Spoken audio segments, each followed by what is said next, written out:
Hello guys, কি অবস্থা সবার? আশা করি সবাই অনেক অনেক অনেক ভালো আছেন।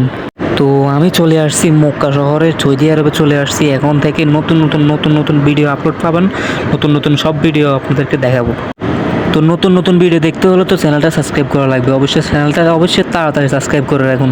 এই শহরে হাঁটতে আছি তো হাঁটতেই আছি, কেউ কারোর আপন না, কেউ কারোরকে চিনে না, কেউ কারো পরিচিত না, তবুও আমি এই শহরটা ঘুরে দেখতেছি।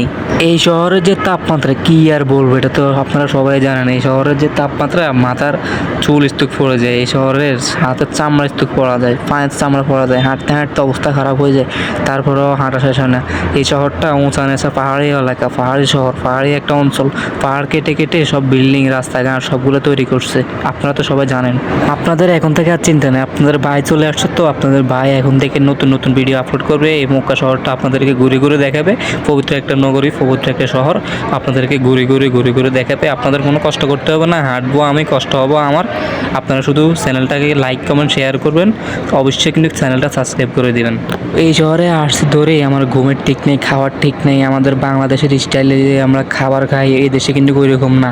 আর এই দেশের ঘুম বাংলাদেশের ঘুমের সাথে মিলে না, টাইম মিলে না। আমার ঘুমের সমস্যা হয়। আপনারা যদি আসেন তাহলে আপনাদেরও ঘুমের সমস্যা হবে, খাওয়ার সমস্যা হবে। ওটা কোনো টেনশন নেই, এটা থাকতে থাকতে অভ্যাস হয়ে যাবে। নতুন তো ওই কারণে এরকম হতেছে। বাংলাদেশে কিন্তু আমাদের গ্রাম অঞ্চলের দিকে বা শহরের দিকে অনেকেই কিন্তু কবুতর পালে, কিন্তু এই শহরে কিন্তু কবুতর হয়তো আমি দেখি নাই পালতে, কিন্তু এই শহরের মধ্যে কবুতর অভাব নেই। কবুতর চারিদিকে শুধু কবুতর।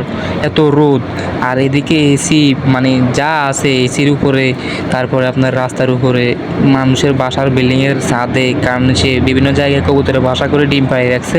আপনারা যদি ভুলও এগুলোর মধ্যে হাত দেন তাহলে আপনাদের অবস্থা খারাপ হয়ে যাবে, জরিমানা করবে। আপনাদের হয়তো দেখা গেছে দেশে ফিরে যেতে পারে, এরকম একটা অবস্থা আর কি। এদেশের আবার নিয়ম কানুন নাই। তো আপনারা দেশের মধ্যে যা করছেন না করছেন, এদেশে আসি এগুলো ভুলে যান। এই দেশের মধ্যে এগুলো সম্ভব না।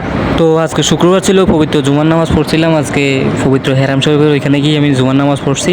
আর আসার সময় অনেকেই দেখছি রাস্তার মধ্যে মানে দিতে আছে, পানি দিতে আছে, ফল ফ্রুট এগুলো খাওয়ার জন্য দিতে আছে। আর আপনারা অবশ্যই চ্যানেলটা সাবস্ক্রাইব করে দেন। আমি ভিডিও এখানে শেষ করব। চ্যানেলটা লাইক কমেন্ট শেয়ার করবেন, সাবস্ক্রাইব করবেন, অবশ্যই পাশে থাকবেন। ধন্যবাদ আপনাদেরকে।